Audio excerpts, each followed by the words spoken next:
আজকে যে বিষয়টা নিয়ে আলোচনা করব সেটা হচ্ছে একটা বাচ্চাকে কিভাবে ইংরেজিতে তার ভীতিটা কাটাবেন। প্রথম থেকেই বাচ্চাকে আমরা খুব ভয় দেখিয়ে দিই যে ইংরেজি মানে একটা বিশাল জিনিস, তোমাকে মুখস্থ করতে হবে, তোমাকে এইভাবে রুলস রেগুলেশন মুখস্থ করতে হবে, তাহলে তুমি অ্যাপ্রোপ্রিয়েট করে সেন্টেন্স লিখতে পারবে। এইগুলো আমরা শিখিয়ে দিই বা বলে দিই। এজন্য বাচ্চার মনে প্রথম থেকে একটা ভয় বা ভীতি কাজ করে থাকে।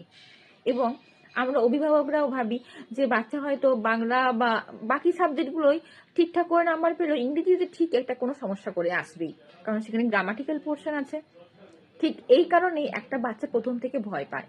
কারণ আমরা গার্জিয়ানরা যদি ভয় পাই যে বাচ্চাটা কি করবে, ভুল করবে, এই কথাটা যদি মনে থেকে প্রথম থেকেই ভাবি, তাহলে কিন্তু বাচ্চার ক্ষেত্রেও ভুল হওয়াটা স্বাভাবিক। তো প্রত্যেকে কিভাবে একটা বাচ্চা ছোট থেকে তৈরি করবেন যাতে তার ইংরেজিতে ভয় বা ভীতিটা না থাকে, আজকে সেটা নিয়ে আপনার সাথে ডিসকাস করবো। আশা করছি অনেকে উপকৃত হবেন। বাচ্চাকে প্রথম থেকে খেলার ছলে ইংরেজি শেখাবেন। সেটা কিভাবে? ধরুন আমরা যখন ইংরেজি কোনো রকম সেন্টেন্স ফরমেশন করি, আমাদের কিন্তু ভোকাবুলারিটা এনরিচ হওয়া দরকার, মানে ভোকাবুলারিটা জানতে হবে যে এটা গ্লাস, এটা বাটি, বাটিকে ইংলিশে বোল বলে, ঠিক আছে, চামচ, চামচের সেটকে ইংলিশে কাটলারি বলে, এগুলো আমাদেরকে জানতে হবে, ঠিক আছে। ছোট ছোট জিনিস শেখান। ফুলকে আমরা ফ্লাওয়ার বলি, ফলকে আমরা ফ্রুট বলি, এইগুলো ছোট থেকে ভোকাবুলারিটা এনরিচ করুন। আগে ভোকাবুলারিটা ঠিক হোক। ভোকাবুলারিটা যখন দেখবেন আস্তে আস্তে মোটামুটি জিনিস চিনতে পারছে, বলতে পারছে এটা ইংরেজি, এটা ইংরেজি, এটা, তারপরে আমরা কি করব, পার্টস অফ স্পিচ মানে নাউন শেখাবো। যে এটা কি, এটা হচ্ছে নাম বোঝালে কি হয় নাউন, এটা যদি নাম না বোঝে সেটা কি হবে প্রোনাউন, তোমার গুণ বুঝেছে তখন তুমি কি পার্টস অফ স্পিচ ইউজ করবে, যদি কাজ করো তাহলে কি পার্টস অফ স্পিচ। এই যে পার্টস অফ স্পিচটা পরে আগে বোঝাতে হবে, এটা মানে ভার্ব বোঝায়, এটা মানে নাউন বোঝায়, এটা মানে প্রোনাউন বোঝায়, এইগুলো বোঝায়। এরপর বোঝাবো যে সাবজেক্ট আর ভার্ব, সাবজেক্ট সিঙ্গুলার প্লুরাল, এগুলো আমাদেরকে বোঝাতে হবে। সিঙ্গুলার মানে হচ্ছে সিঙ্গুলার, প্লুরাল মানে সিঙ্গুলার মানে একজন, প্লুরাল মানে বহু, মানে একের বেশি, মোর দ্যান ওয়ান, এগুলো বোঝাতে হবে। সিঙ্গুলার প্লুরালটা বুঝতে হবে, কারণ সাবজেক্টের উপর ডিপেন্ড করে ভার্ব আসবে। তাই সাবজেক্টটা আমাকে আগে চিনতে হবে যে কোনটা সিঙ্গুলার, কোনটা প্লুরাল, কোনটাতে আমি একজন বুঝতে পারছি, কোনটাতে একের বেশি লোকজনকে বুঝতে পারছি, সেটা বুঝতে হবে। সিঙ্গুলার প্লুরাল যখন সাবজেক্টের ব্যাপারটা বুঝতে পারবে তখন যাবেন ভার্বে।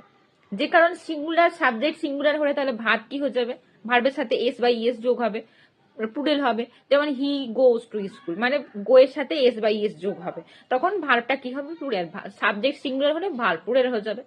দে গো টু স্কুল, দে মানে তারা, মোর দেন ওয়ান পার্সন, দেন গোটা কি হয়ে যাচ্ছে সিঙ্গুলার। এই যে কেন হবে, সাবজেক্ট যদি সিঙ্গুলার হয় ভার্ব কেন হচ্ছে প্লুরাল হবে, সাবজেক্ট যদি হচ্ছে প্লুরাল হয় ভার্ব কেন সিঙ্গুলার হবে, এটা আগে বুঝতে হবে। আর প্রতিদিন যে অভ্যেসটা রাখতে হবে সেটা হচ্ছে কি daily conversation and story book reading. এটা হচ্ছে খুব ইম্পর্টেন্ট একটা ফ্যাক্টর কাজ করে। স্টোরি বুক প্রত্যেক দিন নিজেদের পছন্দ মতো স্টোরি বুক পড়ুক ইংলিশে।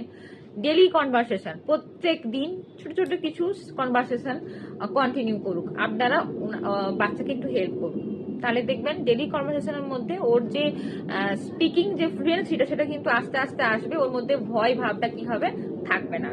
কারণ ফ্লুয়েন্সি ভাবটা থাকা খুব দরকার। ভয় যদি থাকে তাহলে কিন্তু ইংলিশ শিখতেই পারবে না। কখনো ওকে স্ট্রিক্টলি এটা বলবেন না এই রুলটা তোমাকে ফলো করতে হবে, এইভাবে মুখস্থ করতে হবে। ইংলিশ মুখস্থ করার ব্যাপার না।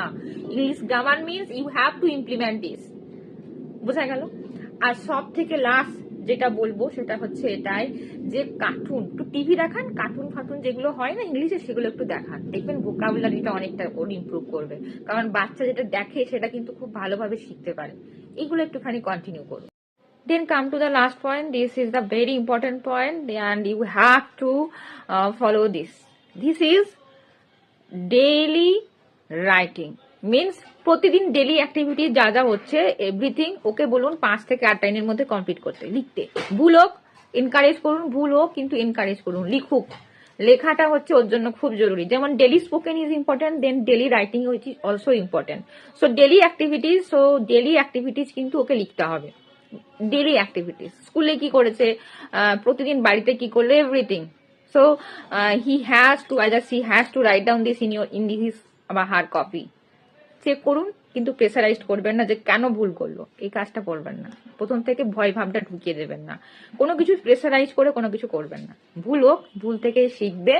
তো এইগুলো একটুখানি উপরে জোর দিন। But mostly important daily conversation and daily writing.